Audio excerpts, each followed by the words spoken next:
Magandang umaga po mga kapatid sa inyo lahat. I hope po kayo ay nasa maayos na kalagayan. Paki-turn off po yung mga cellphone o huwag na po muna ninyong hawakan para po maganawaan natin ang mga aral na ito. Kapagkat po napaganda po ng aral natin sa umaga ito po ang ating pong paglakad sa Diyos. Ano niyo po ang paglakad sa Panginoon ay talagang pong na-observe natin na napakahirap sa buhay, ngunit napakasaya. Ang paglakad sa Panginoon Diyos ay napakahalaga sa ating pong paglalakbay habang tayo po ay nag-aantay ng muling pagbalik ng ating Panginoong Yesus. So, ito pong ating pang-aaral na ito, ang paglakad sa Panginoon ay ating maunawaan. Ano nga ba ang lakad ko? Ano nga ba ako sa harap ng Panginoon? Ano nga ba ang Diyos na puhi ko? Tayo po munang lahat ay manalangin, let's pray.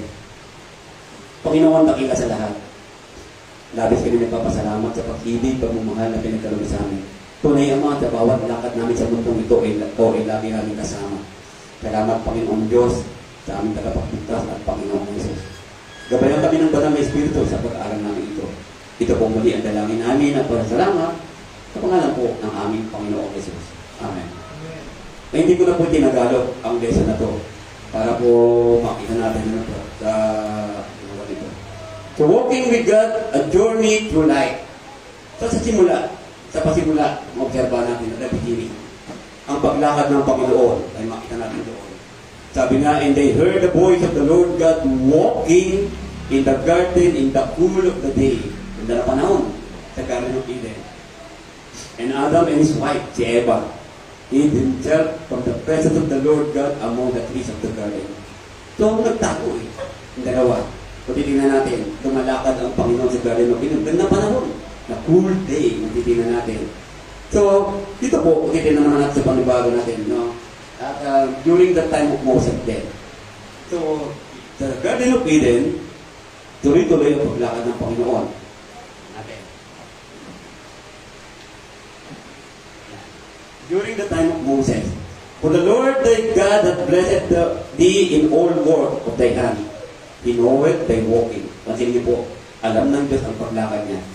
Through this great wilderness, these 40 years of the Lord thy God have been with you, thou hast lacked nothing. So si Moses, lumalakad sila sa wilderness. Ito yung ipupunta sila sa may lupang pangako.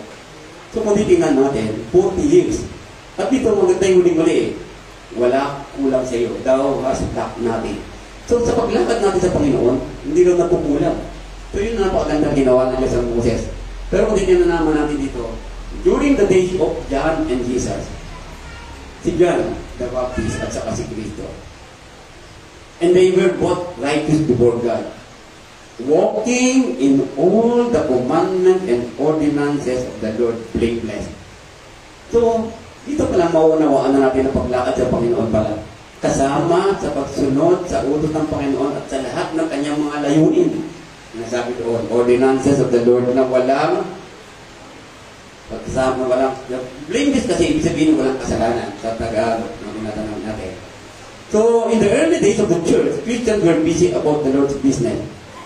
Ito yung maganda na panahon ng araw Kasi wala pang mga TikTok, walang cellphone, walang mga gadget. Kaya yung mga tao, wala rin Bible nun wala silang Bible na tinatawag na ganito. Pero din niyo po, sila ay busy. Saan? Business ng Panginoon. So they are walking on the business of the Lord. But today, kanya-kanya tayong lakad Marami tayong business na tinatahak natin. Now, the Acts chapter 9 verse 31, then had the churches rest throughout all Judea and Galilee and Samaria and were edified. And walking in the fear of the Lord. Tingnan niyo po, and walking in the fear of the Lord. So, ang paglakad pala sa Panginoon, kasama sa pagsunod sa kanyang mga utos, sa kanyang mga layunin, at dito, may takot sa Panginoon. Anong ibig sabihin ng fear of the Lord? Ang fear of the Lord is respect. Tingnan niyo po, may respeto, tinatawag.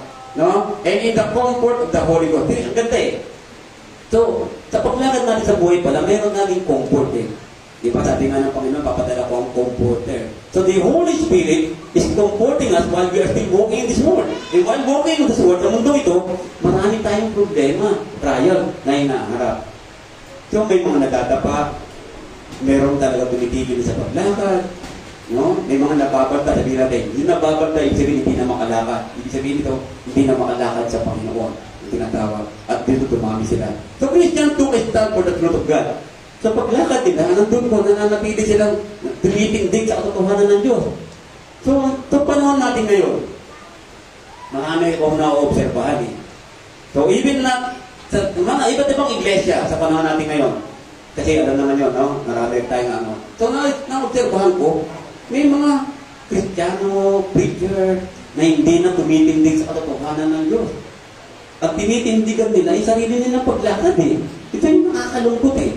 That's why kung maririnig sana ako ng mga ibang preacher na yun, no? Na binabalok yung mga kanilang, dahil sa kanilang pride, kanilang mga ganito, nakakalungkot lang. Kaya 2 Corinthians chapter 4, verse 2-3, sabi niya doon, but have renounced the hidden things of dishonesty. Tignan niyo po, no? Ito yung sinasabi ito yung bang hindi nila pagiging tapat, talagang tinalikuran nila eh. They renounce it. No, ito nagiging problema eh. Maraming lumalakad pero hindi pa rin nire-renounce yung kanilang dishonesty. Marami pa rin hindi tapat eh na binabanggit sa Panginoon. No, not walking in craftiness. Hindi na sila lumalakad sa katusuhan ng mundo. Nor handling the word of God deceitfully. No, hindi na nila ginagamit ang salita ng Diyos sa pagdaraya. Ang Diablo ginamit ang salita ng Diyos sa pagdaraya. Yun yung binabanggit. But by manifestation of the truth, commending ourselves to every man's conscience, ganda, in the sight of God. Tignan niyo po, to every man's conscience, ha, patingin ng Panginoon. So dapat tumitingnan natin yung konsensya natin eh. Pati ng ibang tao, nakikita nila na malinis ang konsensya natin. Magiging malinis sa kanilang konsensya eh. At sinasabi, if our gospel be hid, tignan niyo po, kung itatago niyo ang Ebanghelyo, kapatid, hindi pa rin po kayo lumalakad sa Panginoong Diyos. Sabi ko nga, walking with God is a journey to life. Tignan niyo po. Kaya napakahalaga, each one of us in this room, kailangan niyo pong i-share ang gospel. Kailangan ninyong ipakita ang Ebanghelyo sa buhay ninyo. Sa partner ninyo, kamag-anak ninyo, kailangan po eh. No? We are not here just to sit down, makinig na makinig. So what is the use of listening the Word of God? Anong use nito kung tayo hindi naman kikilos? Tingnan niyo po. Kaya kumilos po tayo. Kaya sinasabi doon. Okay? Sabi niya sa Revelation chapter 21 verse 24, and the nation of them which are saved shall walk in the light of it. Yung mga maliligtas daw po, yung lumalakad sa liwanag nito. Liwanag ng ano? Liwanag ng Ebanghelyo, liwanag ng Panginoong Isus. Remember, I am the light of this world. So paglakad natin kasama dyan, dapat nagliliwanag din po tayo. So, hindi po tayo magiging kaaya-aya sa paningin ng tao kung lumalakad tayo na madilim pa rin tayo. Kasama nga natin ang Panginoon Diyos eh. Dapat nagliliwanag din po tayo mga kapatid. At sa pagliwanag natin yan, katulad ng binanggit kanina, blameless. Dapat po hanggat maaari. No? Sinasabi, the kings of the earth to bring their glory and honor into it. Ang sinasabi doon na binabanggit. Ngayon po, our desire to please God exceeds every other desire. So ano pong desire natin? Ano pong desire natin? Anong gusto ninyo mangyari? Anong gusto mo mangyari sa buhay mo? Sa kaluluwa mo na lang. So everybody want to grow. Gusto natin lahat tayo yumaman sa pisikal. Gusto natin lahat tayo magkamit ng ganito. Mga bagay na ito, hindi tayo nagkukulang. Mantalang binanggit kanina, di ba kay Moses? At walang nagkulang sa kanila. Why? Because Moses continue to walk with the commandments of the Lord and ordinances of God. So ito yung napakalaga na ma-observahan natin lahat mga kapatid. So nakakalungkot na lang eh. Marami pa rin tayong kapatid na parang walang halaga ang linggo. No, nakakalungkot po eh. Kung may trabaho ka pag linggo, okay lang eh. Hindi ka talaga makapunta eh. Pwede ka naman mag-worship ng gabi. Pero kung wala ka namang ginagawa, hindi mo po, may hapon na nga tayo dito. Napakapalag natin, may hapon pa tayo ng worship dito ha. Kung titignan natin. So, kung titignan natin, yung desire mo, dapat nanasain mo ang Diyos kaysa sa ibang bagay na gusto mo eh. No? Tumuyumaman. Ba't gusto mo yumaman kay God? Yung dapat nangunahin mo eh. Di ba? So, yun ang mga bagay na dapat nakita ng dating mga Kristiyano. Sa buhay natin, walking with the Lord. No? First Thessalonians chapter 4, verse 1 to 4. Sabi niya, furthermore, then we beseech you, pinag-usapin namin kayo mga kapatid, no? And exhort you by the Lord, tinataas namin kayo sa pangalan ni Kristo, that as you have received of us, how you ought to walk and to please God. So, ang paglakad sa Panginoon ngayon ay, piniplease natin ang Diyos. Mga kapinata, di ba pag nimit ninyo ang girlfriend ninyo sa labas, magpapabango kayo, di ba? Gusto nyo maayos ang itsura nyo. Di ba ganun ginagawa nyo? Kapatid, ganun ginagawa mo, di ba? See? So, yung mga binata, ganyan ang ginagawa. Maging ang babae, excited sila eh. Di ba, may date kami ngayon. Nagpapabango niya, titignan mo ba yung kilay niya, yung lipstick niya, yung kuko niya, yung mga ganun bagay. Excited eh. Pero, kailan ka naging excited kay God? Yun ang magandang tanong eh. Di ba? Kailan ka naging excited kay God? Everybody today, panahon ng July, lahat ng mga estudyante excited sa recognition, excited graduate eh. Di ba? Pero are you not excited to graduate na sa mundong ito? Hindi po. Excited tayo graduate natin. Gusto natin makatapos tayo ng koleyo, okay, magtatrabaho tayo. Pero how much more is your desire? That's what sinasabi niya dito, di ba? So you would abound more and more. Kung tayo ay lumalakad na may katanggap-tanggap sa Panginoon, sabi doon, for you know what commandments we gave you by the Lord Jesus. Alam na eh. Di ba? Okay. Sabi nung isa graduate, congratulations, congratulations, be. Alam na. Ano yung alam na? May dugtog pa talaga. May nakita ko, congratulations, be. Alam na. Tapos nasa yung comment, tagay na tayo, be. Ayun pala yung alam na. May tagay na. No? Tignan niyo po. See? So, what's in the doon? Even your sanctification that you should abstain from fornication, that every one of you should know how to possess is vessel in sanctification and honor. Dapat alam na natin lahat yan, mga kapatid. Alam mo na yan kung paano dilinisin sa harap ng Diyos. No? Ang buhay mo, yung binabanggit doon. Ito, sinabi doon, for we hear that there are some which walk among you disorderly. Totoo, di po ba? May mga kapatid pa tayong lumalakad po nang hindi ayon sa paglakad sa Panginoong Diyos. Working not at all, tingin po, but are busy bodies. Ayan. Busy bodies. So, maraming Church of Christ ngayon, busy sila. Mga kapatid, mas busy sila sa TikTok. Nakikita ko lang po kasi iba't ibang church. No, Luzon, Visayas, Mindanao, may mga nagtitiktok. May iba, asawa pa ng preacher, nagtitiktok. Pero kung titinan niyo po, kasama po sa busy bodies po yun. Diba? Mas inuuna ang paglalaba. Mas inuuna ang pagkain sa mall. Mas inuuna ang pagmotor papunta sa kabyang tanin. Mas inuuna ang mga bagay para sa Panginoon. Kasama po sa busy bodies po yun.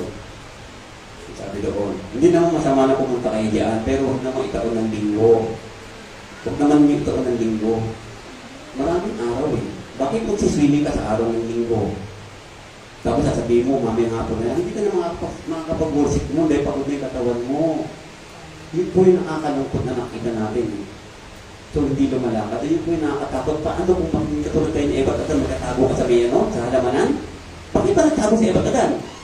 Kasi may nagawa din ng kasalanan eh. Di ba? So, magtatago ka. Ano? You cannot hide it God. Hindi ka na pwede magtago sa harap ng Diyos eh. Makikita ka eh. Kaya sabi doon, although sabi ng Panginoon, nasaan kayo Eva Adan? Di ba? Hinahanap ng Panginoon, naglalakad. Alam naman ng Panginoon, nasa sila. But you, brethren, be not weary in well doing. Ito yung maganda sa akin. So, sa paglakad yung mga kapatid, huwag po kayong mapagod. Tandaan niyo po, magtiis po tayo magsampa tuwing araw ng linggo, magtiis po tayo magpalaganap ng Ebanghelyo, magtiis po tayo magbuhay ng tapat, magtiis po tayo umiwas sa mga gawa ng awa ng mundong ito. Magtiis lang po tayo. Tandaan niyo po, sa pagtitiis mo, may gantimpala ang Panginoon Diyos. Magtiis lang po tayo. Alam niyo po, alam niyo, manaya tayo. Pinibigyan tayo ng Panginoon, magsaya tayo, para tayo sa ibang lugar, magpapakasyon tayo, malaya tayo eh. Diba? Kasi ninyo kanina, yung mga Kristiyano nung araw, anong ginagawa nila? Kasi nga wala silang pasyalan pa. Wala pang nade-develop na mix nung araw. Diba? Ilog, puro ilog lang sila. Pero pansinin niyo po. Diba? So, ngayon, napakalaya natin eh. Napakaganda. No? Na binabanggit ito. Kaya you count him not as an enemy, but admonish him as a brother. Sabi ko kanina. So, we earnestly disciple God to see our righteous as Christianity in love. Ano ba ang ibig sabihin nito? No? Yung talaga po po nagsisikap tayo ng pagnanasa natin sa Panginoon na maging matuwid ang bawat kilos natin na mayroong pag-ibig ng isang tunay na Kristiyano. So, tingnan natin ang sinabi sa Biblia. Hindi po. 3 John, chapter 1, verse 4-6, no? Sabi ko, I have no greater joy than to hear that my children walk in truth. Yun yung ganda eh. No? Walang ibang kaligayahan ng Diyos kundi makita tayo mga Kristiyano. Tayo mga kapatid na nandito. Makita tayong nagmamahalan, lumalakad ayon sa katotohanan. Ayun ang kaligayahan ng Panginoon eh. Ano yung po ba na lagi sinasabi? Kaligayahan ng Panginoon na makita ka dito eh. Yung magsasamba tayo. Kung hindi ka naman, kung wala ka naman trabaho talaga pag linggo, at sinabi ko sinasabi ha. So kung hindi wala ang sakit, napukatulog kay Brother Ruben Igagamo, talaga hindi po siya makatayo na binabanggit. No? Yung kung ganun ka, alam nyo, sabi ko nga, nung tinitin ako si Brother Ruben Igagamo, sabi ko mapalad tayo. Nakakalakad tayong lahat. Mga ganun. Tapos, nilagay ko yung sarili ko sa kanya. Sabi ko, anong ginagawa ko? Nakaupo na lang ito. Sugat na nga yung pag-upo niya eh. Sa upo. Hindi sa makatayo. Sipin niyo yun. Nangangayayat siya. Panagtatang sabi ko, ito nakikita ko yung ibang kapatid ko nandoon masasaya. Malulusog. Pero bakit hindi makapagsamba? Yun ang iniisip ko eh. Ano kang dahilan? Sabi ko, what is the problem? Anong problema kaya? Pero napatunayan ko sa pag-aaral ko nito, napatunayan ko may problema sa paglakad sa Panginoon. Kaya sabi niya, Beloved, thou doest faithfully whatsoever that goes to the brethren. Kung ano ang ginagawa mo sa kapatid mo. Hindi po. Kung ano ang ginagawa mo sa kapatid mo, ginagawa mo ito na may katapatan eh. Kaya mga kapatid, hinikayat ko po kayo. Tulungan natin si Brother Ruben Igagamo. Kung ano man halaga maibigay mo, iabot natin. Bigyan natin siya ng kasiyahan habang siya po ay nasa mundo pa. Kahit sino kapatid natin, not only Brother Ruben Igagamo, kahit sino pong kapatid natin na nangangailangan, bigyan natin ng kaligayahan po ang bawat isa atin. Kasi magbigayan din ng bigaya. So which have borne witness of that charity before the church, whom it thou bring forward on their journey after a godly sort. Sabi niya, thou shall do well. Ginagawa mo ito ng maayos. Kapatid, so, pag-isipan natin ang paglakad natin sa Panginoon Diyos. And this is love. Ganda po, at ito ang pag-ibig. Sabi niya, that we walk after His commandment. Do you love God? Yes, mahal ko ang Diyos. Do you walk according sa kanyang utos? See? Nakalungkot. Mga preacher nag-aaway-aaway ngayon. Dahil lamang dito sinasabi, mahal nila ang Diyos. Pero hindi naman sila sumusunod sa utos ng Panginoon Diyos. Nakakalungkot na marinig yung mga ganyan. No? Na binabanggit. Sabi niya, this is the commandment that you have heard from the beginning. You should walk in it. Sa simula pa lang eh. Sinabi na ng Panginoon, lumakad kayo dito. Saan tayo lalakad? Lumakad tayo sa utosan ng Panginoon. Kaya sabi niya, look to yourself. Tignan mo sarili mo. No, that we lose not those things which we have brought. Sabi niya, but that we receive a holy word. Ito, alam niyo po, ito yung inaasam natin lahat. Alam niyo mga kapatid, kayo nandito, pag umabot kayo ng 60 years old, may mararamdaman kayong mga ibang pagbabago sa katawan ninyo. So, lalo kung dapat it's about na lalo kung mag-focus sa kaluluwa mo. Lalo kung mag-focus sa mga iniisip mo. So, kaya lang, kung tingnan natin, hindi mo kung mag 60 years old ka, bago kung kitapat kay God, hintayin mo pa ba yan? So, walk. Sabi niya, nabinabang niya, what walk? What is He trying to tell us? Ano bang gusto sabihin sa atin ng Diyos na lumakad tayo sa kanyang mga utos? Ayan po, but if you walk in the light, as He is in the light. See? As He is in the light. So, kagabi nanonood ako ng crooked man. Yung crooked man, pag nasa liwanag ay hindi makalapit sa iyo. See? So, sabi ko, itong crooked man, ito yung demonyo eh. Tignan niyo po. So, ang demonyo hindi makakalapit sa iyo pag nasa liwanag kayo. Diba? Kaya sabi niya, manatili, sabi ko, stay on the light. Diba? Mag-stay ka sa light. Pero pati yung ginagawa ng prophet mo sa pelikula, tinatry niyang patayin ng ilaw. So, ganun din po ang demonyo. Tinatry niyang patayin ng liwanag mo para masaklaw ka niya. See? So let us always stay in the light by walking in the light. We have fellowship one with another, and the blood of Jesus Christ, His Son, cleanses us from all sin. Ganda ng sinabi doon. Are we doing what we know is right? Ginagawa ba natin ang mga tama? Sa taong nakakaroon ng tama, ito ay hindi ginagawa. Ano ito? Ito ay kasalanan. So ginagawa ba natin ang tama, mga kapatid? So are we trying our best? Are we striving? Do we strive? Na talaga po nga ginagawa natin ang tama sa paningin ng Panginoon. Kaya sabi nga niya po dito, let's take a look and see for ourselves. Tingnan natin sarili natin na mga kapatid, ha? Okay, so makinig po tayo, ha? What does God want us to be doing while we're on earth? Ano ang gusto ng Panginoon habang kami nasa mundo? Ayun, that you, dapat ito ay lumakad ng katanggap-tanggap sa Panginoon Diyos na tumawag sa iyo sa kaharian at kapurihan ng Panginoon Diyos. Dahil dito, sabi niya, also thank we God without ceasing. Magpasalamat tayo sa Diyos ng walang pagtigil o walang patid. Because dahil dito, when you receive the Word of God, which you heard of us, nung tinanggap natin ang Word of God, the Bible, sabi niya, you receive it, not at the word of man. So, hindi salita ng tao kundi ito ang katotohanan, the Word of God. Ulitin natin, I am the way, the truth. Ang tinanggap mo, si Kristo. Tinanggap niyo na si Kristo, mga kapatid. Mga kapatid natin na wala ngayong umaga, mamayang hapon po, may worship tayo 1:30. So, umatin po kayo. Sabihan po ninyo yung mga kapatid natin na wala ngayong umaga ito. Po, kaya sabi niya Matthew chapter 6. Alam na natin ito, Matthew chapter 6. Ito yung binasa ni kapatid na Lawrence sa kanyang apat turo ng araw, yung nakaraan. Sabi doon. See? Pero maganda yung verse 33 niyan Yun niyo po, yung verse 33, pinakamaganda. So, may problema ka? May kulang ka? Ito po masagot So, palitan natin yung but you seek first the kingdom of God. Palitan natin. Walk first. Tingnan po, walk first in the kingdom of God and His righteousness. At lahat ng bagay na ito ay dadagdag niya sa iyo kung ikaw ay lumalakad. Ano nyo ha? Kasi na nyo mabuti.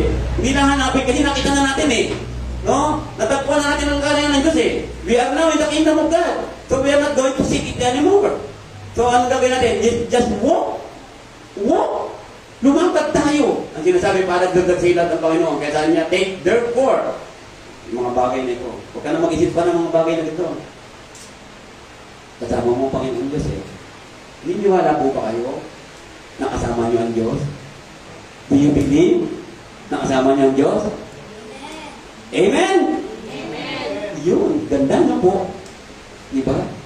So, yun yung maganda Naniniwala ka rin ba na pinapalo ka ng Diyos? Amen. Naniniwala din po kayo? Naramdaman niyo ba yung binatukan ka? Hindi naman ang babatok ang Diyos no? Paano kaya kung gano'n Lalakad ka, bilaan ng susuksok. Okay? Napakabuti ng Panginoon sa atin na binabanggit natin. How much time are you spending thinking of today or tomorrow and not thinking of God? Ganda. Binabasa pa ito din, sinusulat ko, sabi ko, Kasi nakita ko itong lesson na ito, tapos nirevise ko na lang ng konti. Sabi ko, nag-spend tayo ng sobra sa mga bagay na ito. Nung araw, pamilya, kay kwentuhan. Ngayon, sa loob ng bahay, pag tinignan po ang hawak ng bawat pamilya, naka-cellphone. Wala nang usapan. Di ba? Tignan niyo po. Sa CR, ilang oras ka na? Dahil sa cellphone. Kapag kumakain, cellphone pa rin hawak. Tama pati. Di ba? Puro cellphone tayo lahat nangyayari. So, marami tayong oras na ginugugol dito Iniisip natin, anong nangyayari bukas? Anong iniisip mo? Mga bagay na gano'n. Pero, iniisip mo ba ang Diyos? Kapatid, iniisip mo ba si God? Tingnan niyo po. Alam niyo po, ang Diyos hindi tumitigil na pag-iisip sa akin. Iniisip niya lagi ang twin-will Church of Christ. The Lord is always thinking the Church of Christ is twin-will. Lagi po nang iniisip tayong lahat. Tingnan niyo po, sabi na pag Kaya sabi sa tanan nakasulatan, tingnan niyo po, Jesus said unto him, Thou shalt love the Lord thy God with all thy heart and with all thy soul. Ito, alam na natin po ito eh. Kabisado na natin ito lahat. Ilang beses na natin narinig ito. Wala na nag-worship, wala na nag-baptismo ka. Ilang beses na narinig ito. 1,000 beses na narinig ang salitang ito. 1,000 more na narinig mo ng word of God ito. Pero, do you apply it? Do we apply this word sa ating buhay? At sabi niya, if this truly is happening, kung ito daw talaga nangyayari, we will assemble regularly with the saints. Tignan niyo po, regularly tayo mag-assemble. Ang ibig sabihin ng regularly mag-assemble, linggo-linggo tayo nandito. Hindi na kailangan paalalahanan ka, kapatid. Hindi na kailangan ikaw sabihan, hindi na kailangan gising ka ng nanay, tatay mo. Magsamba ka, hindi na kailangan. Why? Because you love the Lord. Sinabi mo, I love the Lord. Diba? Kinakata natin mo. Love lifted me. Ang dami. Pero, do you really understand the word, the phrases, or the lyrics of the song? Naintindihan ba natin lahat mga bagay na ito? Kaya sabi niya dito, I was glad when they said unto me, let us go into the house of the Lord. Diba? Nakakagalak eh, nakakasaya. Yung napakasarap na ako masaya-masaya kasi ako excited ako lagi eh. Kanina nga kumakanta kami ni Noel. Nakaka-excited. So, kung titignan natin, tagiling mo sa likod, wala pang kapatid. Pag nakita ko nandiyan na kayo, nakakatuwa na eh. Masaya na ako eh. Nakaka-excite eh. Na-excite pa kayo makita kami? Excite ka pa rin. Nakita nyo? Excited pa kayo? Excited pa kayo makita ko? No. Excited kayo makita kami? Makita kayo? Bawat isa? Excited ba tayo? So, yun, no? Nang tinatawag, kaya sinasabi niya ito, no? Kung talaga tunay na nangyayari ito, we will be praising and worshiping Him. Tingnan niyo po, pupurihin at tasambahin ang Panginoon Diyos. Kaya pag nagpapakanta ng song leader, umawit tayo. Umawit tayo. Tingnan niyo po, huwag kayong gumulong. Umawit tayo. Kapatid, sa langit hindi ka pwedeng bumulong. Tandaan niyo po, umawit tayo. Kaya sabi niya, and a voice came out of the throne saying, Praise our God, all you His servants, and you that fear Him. Both is more and great. Pagkinin yung word na yan. Yun yung bumuti ha. Servants. Nagatugtog. And you that fear Him. If you fear the Lord, you will walk with God always. You will take your journey in this world. Pagdalakbay mo sa mundong ito, laging kasama ang Diyos. Huwag mong iwan ang Diyos, kapatid. Don't leave God. If you leave God, iiwanan ka din niya. At yung pangako niya, hindi kita iiwan, hindi kita pababayaan, mababaliwala sa buhay mo yan. Kaya huwag mong iwan ang Panginoon Diyos. Lagi niyo siyang isama sa bawat kilo, sa bawat lakad, sa bawat pangarap mo. Ang bawat isip mo, sama mo lagi yan na binabanggit. Kaya napakahalaga. But go rather to the lordship of the house of the and as you go, preach, saying the kingdom of heaven is at hand. Nandiyan na po na binabanggit. Kaya titignan natin, we will be busy in His word, being confident of this very thing that you which have begun a good work, and you will perform it until the day of Jesus Christ. So, mga kapatid, maging busy tayo sa gawain ng Panginoon Diyos. So, kung may time ka, may trabaho ka sa labas, everyday may trabaho ka, tumulong ka sa gawain. No? Maraming paraan na para makatulong ka sa gawain. Support the worker in prayer. Support yung mga ginagawa natin pagkakakain. Financially, prayer, kailangan po. Diba? Kamustahin ninyo yung mga gumagawa sa iglesia. Kamusta ka na bro? Kamusta ang kalagayan mo? Kamusta ang kalusugan mo? Nagpapalakas po yan sa mga magagawa sa iglesia. No? Dahil magkakapatid tayong lahat yung binabanggit. Kaya mananami kung talaga ito ang nangyayari, we will make sure we are busy. Siguraduhin mo na talagang pinupuri mo ang Panginoon Diyos. Sapagkat that you might walk worthy of the Lord unto all pleasing. Colossians chapter 1 verse 10, being fruitful in every good work and increasing in the knowledge of God. Lumalago tayo sa kaalaman sa Diyos. Hindi po, hindi nasabi, lumalago ka sa kaalaman sa Diyos. Ang paglago sa kaalaman ng Diyos, there should be no one to remind you that Sunday is the day of God. No one, hindi ka na kailangang i-remind pa ng kahit sino. No? Napakalaga niya sa buhay natin. If this truly happening, we will never allow ourselves to miss heaven. Heaven. Heaven is near.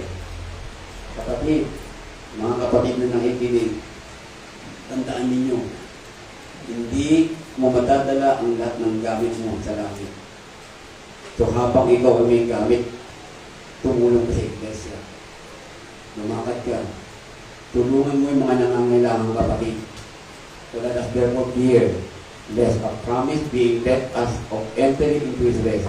Any of you should seem to come short of it. Ano po? Any of you, baka hanggang daan ka na lang, hindi ka makapasok. O hanggang pintuan ka lang. Sayang. Sayang ang buhay kapatid. Sayang ang kaluluwa mo. Sayang. Huwag mong sayangin ang kaluluwa mo. Lumakad ka sa Panginoon Diyos. Magdalakbay mo sa mundo ito ng kaaya-aya na pagsunod sa kanyang kaukusan. Na may papasensya at pananampalataya. Na may pagtitis. You endure. At hindi po yung mga may kulay orange. Patience and faith. You endure. Counted worthy. Maibilang ka na magkarapat-dapat sa harapan ng Panginoon. Ikaw natin, mga kapatid. Siguraduhin natin. Let us make our election sure. Sinabi doon. Yan. Seeing it is the righteous thing with God to recompense tribulation to them that trouble you. And to you are troubled rest. Hindi po with us. When the Lord Jesus shall be revealed from heaven with His mighty angels in flaming fire taking vengeance from them. Hindi po, magiganti. Magiganti ang Panginoon sa mga hindi nakakilala sa Diyos.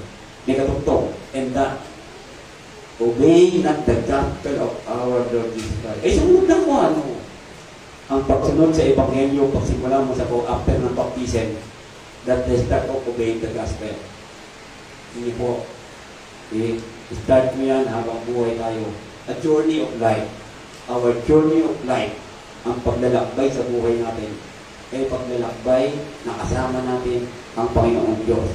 Ayan po, ang sinasabi sa 1 Peter chapter 4, verse 8-19, commit the keeping of their soul to Him in well-doing as unto a faithful Creator. So, i-commit natin ang ating kaluluwa kay God. Lord, I commit my soul to you. Yun po ang dapat natin gawin natin. Brethren, let every man wherein he is called therein abide with God. Sumunod tayo ng Diyos. Mga kapatid, sa umagang ito, ating natutunan, no, let us always abide with God. So, pag-alit nyo sa kwartong ito, walk and abide with God. Pag-alit nyo sa kwartong ito, let us walk and abide with God. So, tandaan niyo po, walking with God is a journey of life. Tayo pong lahat ay manalangin, magpasalamat kay God. Let's pray. Lord God, in heaven, Panginoon, salamat po. Ama, sa paglakad namin kuminsan, kami po ay nadadapa. Ngunit patuloy mo kami pinapahamon. Tunay, Ama, aming naunawaan sa umagang ito, ang paglakad namin, kasama ka, ay paglalakbay po namin sa mundo ito. Tulungan mo kami, Ama, na patuloy namin isipin ka. At sa pag-isip namin, ito po yung bibigay sa amin ng kasiglahan, magbibigay sa amin ng katapatan na maglilingkod sa iyong harapan na magkatanggap-tanggap sa muling pagbalik ng aming Panginoong Yesus. Kami po ay makakasama. Pagpasok sa iyong kahayaan sa langit. Salamat po sa mga aral na ito. Napatuloy mo aming gabayan. Sa pangalan ni Kristo, ito po dalangin namin pasalamat. Amen.